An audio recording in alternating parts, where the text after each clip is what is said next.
امام حسین دا نظریہ سی، انہاں دا عقیدہ سی یا انہاں دا کوئی مذہب سی، انہاں دا مسلک سی کہ حاکم بدکار ہوئے تے لڑنا فرض ہے۔ امام زین العابدین بادشاہ دا حق پہ لکھ دینے تینوں پتہ ہے اس لئے بادشاہ کیڑا سی؟ سلطان الجور ہوئے، بادشاہ ظالم ہوئے، امام زین العابدین نے کی فرمایا او دا کی حق ہے؟ جھگڑی نہ، او تیرے واسطے آزمائش ہے، تو او دے واسطے آزمائش ہے، او تیرے واسطے فتنہ ہے، تو او دے واسطے فتنہ ہے۔ او دے نال لڑی نہ، جھگڑی نہ، او دے نال لڑی نہ، تو اگر لڑے گا تو تیرے تے کرے گا ظلم، تے تو اونوں ظلم کرن تے مجبور کیتا تے سبب بنیا تو او دے تو ظلم کران دا، جس لئے ظلم کران دا تو سبب بنے گا تے تو او دے ظالم بناوانے چ ہوویں گا تے خدا تے تینوں پڑے گا پہلا۔ امام جعفر صادق فرما رہے توجہ، امام جعفر صادق فرما رہے ساڈے دور تو پہلا جڑا بادشاہاں دے خلاف اٹھیا ہے اور بعد وچ جیڑا اٹھے گا، جو پہلے ہم سے بادشاہ کے خلاف اٹھا یا جو بعد میں اٹھے گا، منا اہل البیت، اسا اہل بیت دے وچوں نظر دے اون تک کادے واسطے اٹھے گا؟ لیدفع ظلما، ظلم مٹاؤن واسطے یا حق نو قائم کرن واسطے، انہوں مصیبتاں نے پی دینا ہے اور او اٹھنا او دا ساڈیاں تکلیفاں مصیبتاں تے ساڈے شیعاں دیاں مصیبتاں دے اضافے دا سبب بنے گا، صرف مصیبتاں جی پھساوے گا سانو بھی تے شیعاں نو۔ اے ہو جا ساڈا اہل بیت دا بندہ جے اٹھ اساں حنفی لوگ اپنے حاکمہ بادشاہاں دے خلاف لڑن نو اساں جائز نہیں سمجھدے۔ وَوُلَاتِ أُمُورِنَا وَإِنْ جَارُوا، ہمیں ظالم ہون ہمیں بدکار ہون اساں اپنے حاکماں دے خلاف اٹھن نو لڑن نو جائز نہیں سمجھدے۔ وَلَا نَدْعُو عَلَيْهِمْ، اپنے بادشاہاں دے خلاف بد دعا بھی نہیں کردے، بد دعا بھی نہیں کردے یا اللہ انہوں کر کر یا اللہ انہوں کر کر۔ نانفی لوگ اپنے بادشاہاں دے واسطے دعا منگنے ہیں۔ پوچھا گیا حضور بادشاہ دے خلاف کوئی اٹھے تو بادشاہ دی مدد کرنی چاہیے آگے نہیں؟ آپ نے فرمایا جو عمر بن عبدالعزیز جیسا ہوئے تو مدد کرنی چاہیے، تے جے ظالم ہے تو پھر اس ظالم بادشاہ نو بھی چھڈ، جڑا او دے خلاف اٹھدا ہے اونوں بھی چھڈ، اے بھی ظالم ہے، او اے دے خلاف اٹھن دی وجہ نال اونوں چھڈ دے، اللہ ظالم تو ظالم دے ذریعے بدلہ لے لے، پھر تم ظالمہ تو قیامت نو بدلہ لے لے گا۔ امام ابو الحسن اشعری فرماتے ہیں اگر کوئی بندہ بادشاہاں دے خلاف اٹھے انہاں دے برے کم دیکھ کے انہوں اساں گمراہ سمجھنے، کوئی اہل بیت سے منہ موڑ کے، کوئی اہل بیت سے تعلق توڑ کے، کوئی اہل بیت سے رشتہ ختم کر کے اپنا مسلمان تو نہ ثابت کر دے، نہیں سمجھے؟ وہ علم، وہ جھنڈا، وہ پرچم جب مولا علی علیہ السلام کے ہاتھوں میں دیکھو گے، سارے نبی اس علم کے نیچے دیکھو گے، پھر تو بڑے بڑے مان جائیں گے۔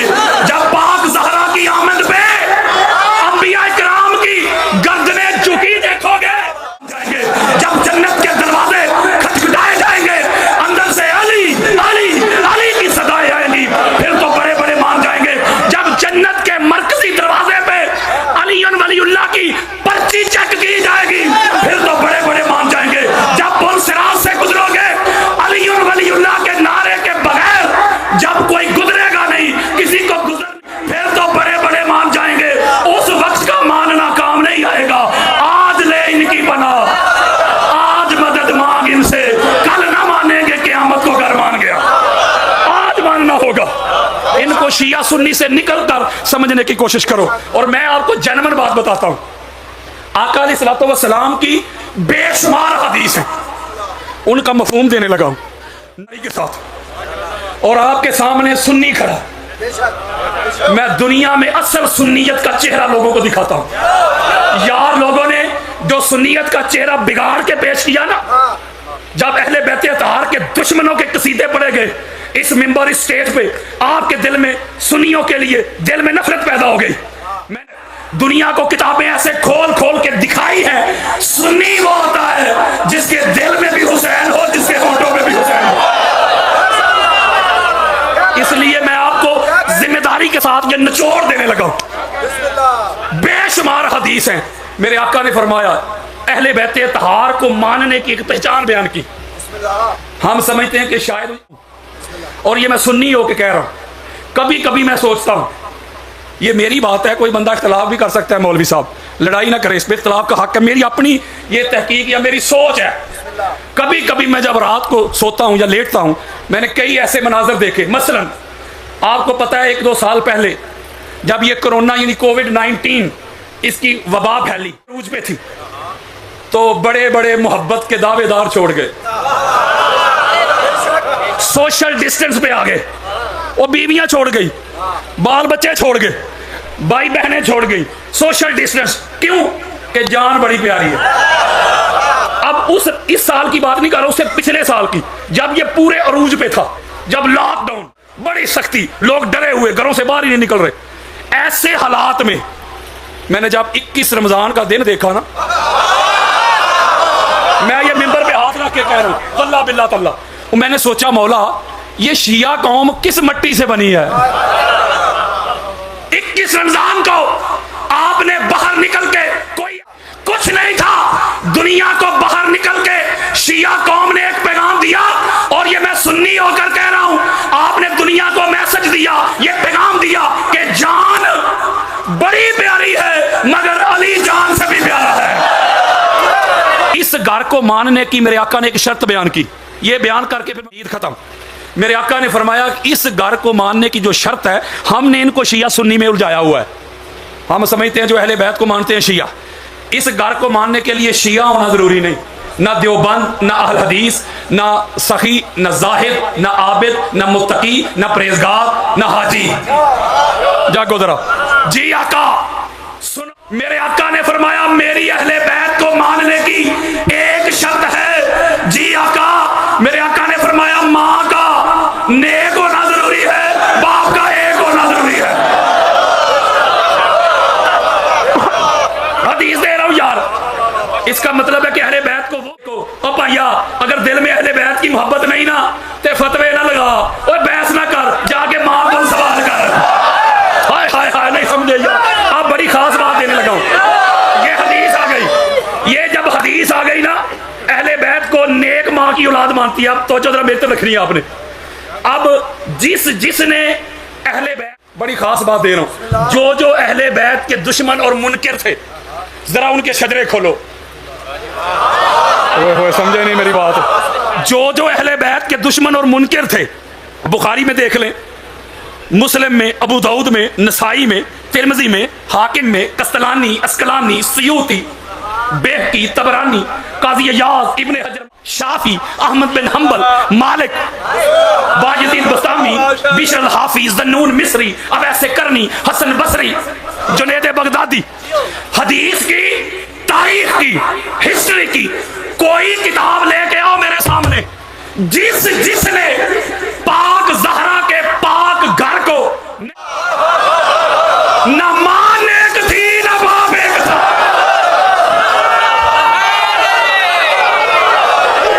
بندہ ایک تھا, بندہ ایک تھا اہل بیت کا دشمن. بڑی خاص بات دینے لگا, بندہ ایک تھا. آپ جب آئی ڈی کارڈ بنواتے ہیں, بنوانے کے لیے جاتے ہیں تو فارم فل ہوتا ہے. ایک خانہ ہوتا ہے سر نیم یعنی آپ کا نام, ایک خانہ ہوتا ہے سن آف یعنی ولدیت والا. جو اہل بیت کا دشمن تھا نا, موٹی پہچان بتا رہا ہوں, ان کے شجرے کھول لو, بندہ ایک تھا, ولدیت والے خانے میں نام 4 تھے. ہم نے پھر ان کو شیعہ سنی میں کیوں جایا؟ میں نعرہ لے کے نکلا ہوں شیعہ سنی بائی بائی, میں یہ نعرہ لے کے نکلا ہوں اپنی فقہ کو چھوڑو نا, دوسری کو چھیڑو نا. میں قریب کرنا چاہتا ہوں, میں نفرت کی دیواریں گرانا چاہتا ہوں, میں نفرت کو سمندر کے سپرد کرنا چاہتا ہوں, میں قدورتوں کو ذبح کرنا چاہتا ہوں. یہ جو تکفیریت کا ماحول یار لوگوں نے بڑا گرد کرنا چاہتا ہوں. میں چاہتا ہوں محبت کے ساتھ جیو, پیار کے ساتھ جیو, اور اہل بیت اطہار کی افضلیت کو پہچانو. آپ میں سے کوئی بندہ شیعہ جو کٹر شیعہ نہیں ہوتا, نارمل شیعہ نہیں, کٹر شیعہ, حد ہی ٹپیا ہوا, وہ مجھے کھڑا ہو کے اپنا عقیدہ بتائے, میں اس کا عقیدہ بھی اہل سنت کی کتابوں سے دکھاتا ہوں. بتائی نہیں, کسی نے آپ کو سنیت دکھائی نہیں, کسی نے آپ تک سنیت پہنچائی نہیں. میں سنیت دکھانے آیا ہوں, میں سنیت پہنچانے آیا ہوں. کربلا کے ریگزار میں شیعت اور سنیت اکٹھی تھی, اور دمشق کے تخت پہ خالدیت تھی.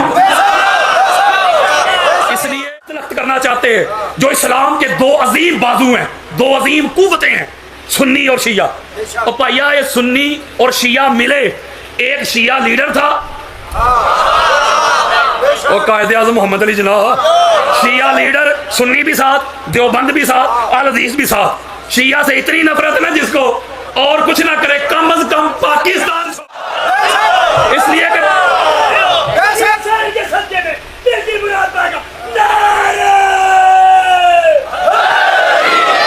یہ میرا ایک میسج ہوتا ہے. اب میسج میں نے چھوڑ دیا, ابھی میں 1.5 گھنٹہ وہ کر کے آیا ہوں, ابھی میں نے اب آگے آ گیا, ابھی 1.5 گھنٹہ لیکچر دے کے آیا ہوں, چھوڑ دی, پیغام چھوڑ دیا. اب میں موضوع پہ آنے لگا ہوں, سارا سال یاد رکھیں گے.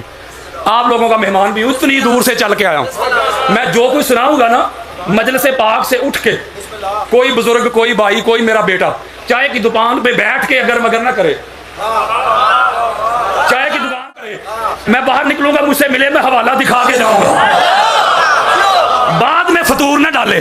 سنیت بتاؤں گا, سنیت پہنچاؤں گا, سنیت ہی سناؤں گا. سورہ الاعراف آیت نمبر 157. اب توجہ میری طرف رکھیں. اللہ رب العزت نے فرمایا کہ اتباع کرو, یا جو لوگ اتباع کرتے ہیں اس نبی کی, اس رسول کی, اور یہ نبی جو ہے جاگنا ذرا میرا ساتھ دینا ہے, نبی امی آقا علیہ السلام کی اتباع کی. اتباع کی جب اللہ نے بات کی تو ساتھ نبوت کے امیت کو جوڑ دیا کہ اتباع کرنی ہے, پیروی کرنی ہے, اس کو رہبر ماننا ہے, لیڈر ماننا ہے, مرشد ماننا ہے, امام ماننا ہے, ہادی و مہدی ماننا ہے. جو کون سا نبی بولے ذرا, نبی امی. اچھا, امی کا یار لوگوں نے ترجمہ کیا ان پڑھ, ان ایجوکیٹڈ, ان پڑھ نبی معاذ اللہ. میں اسر آپ کے گاؤں میں کوئی سکول ہے؟ بولو یار, اللہ سلامت رکھے. ذرا آپ نے میرا ساتھ دینا ہے. سکول میں کوئی ایسا ٹیچر یا استاد ہے جو ان پڑھ ہو؟ بابا جی فرما رہے پڑھے لکھے, اس کا مطلب ہے ان پڑھوں کو پڑھانے کے لیے پڑھا لکھا رکھتے ہیں, ان پڑھ نہیں. یعنی سکول کی انتظامیہ کا جو صدر ہے اس میں بھی اتنی سینس ہے, اتنا نالج ہے کہ ان پڑھوں کو پڑھانے کے لیے پڑھا لکھا رکھتے ہیں, ان پڑھ نہیں. تو قرآن کھولیں ذرا, ہر دوسرے تیسرے صفحہ پہ اللہ کہہ رہے سوچے ان پڑھوں کو پڑھانے کے لیے بھیجا ہے. اس کا مطلب ہے خود اگر ان پڑھ تھے تو پڑھایا کیسے؟ بولے یار. اب میں اور آسان کر دے تو میں نے سمری دینی ہے ایک نقطہ. ان کو اس لیے مغالطہ لگا کہ حضور ان پڑھ ہیں, اس لیے چونکہ وہ دنیا میں آ کر کسی مدرسہ سے نہیں پڑھے, کسی سکول سے نہیں پڑھے, کسی استاد سے نہیں پڑھے. ٹھیک ہو گیا, الرحمن علم القرآن, اللہ نے پڑھا کے بھیجا. بولو یار, اگر دنیا میں آ کے کسی سے پڑھتے تو وہ تو ان کا استاد ہو جاتا. اے مولوی جی, اے جبریل کو میرے مصطفیٰ کا استاد کہنے والوں,